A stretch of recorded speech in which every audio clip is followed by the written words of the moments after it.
Many people are surprised about the revelations of Michael Jackson, and many people also don't believe that he committed suicide.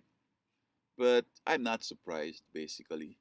There are two types of people out there with talent: those who are inspired by God and those who are inspired by the devil. And music, generally, the inspirer is the devil. One has to be careful.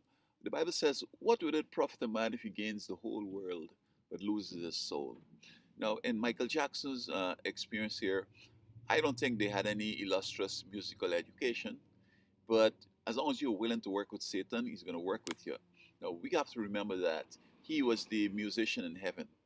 And since he was cast out of heaven, he has this controversy with heaven and God and Jesus. He crucified Jesus, and he is using his musical talents that he had to pervert us and to destroy us. And so Michael Jackson came up with some new moves and some different things, and we were able to celebrate him as a genius and so on.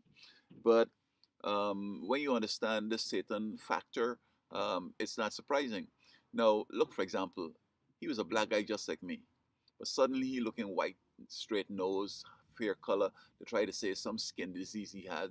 I mean, you don't mutilate yourself if you aren't satanic. And the abuses that he conducted, all these things made him so inferior and so feeble-minded and willing to die that taking the propofol, I think, was subconsciously a way of getting away from the realities of his deeds and his association with the devil. The devil beats them up real big times. And so overdosing on propofol basically is just the last straw. It's a suicide in my mind.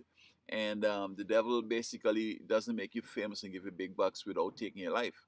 Now, he boasted he was a Jehovah's Witness when he came out with the thriller. But even when you look at the thriller, he's kind of feeling comfortable in sort of illustrating and promoting satanic, Halloween kind of activities. I mean, I'm not surprised with nothing that comes out now that he molesting boys, etc. And finally, this guy has never shown interest in having a girlfriend as such. I mean, Billie Jean, whatever, just something fictitious and salt and pepper. But I mean, when you're 20 and so forth, you get married, perhaps you have kids and so forth. I mean, this brother, people should have suspected that he was molesting these kids for a long time. And even sleepovers amongst children is bad, much less sleepover with some man. I mean, people were kind of hilarious.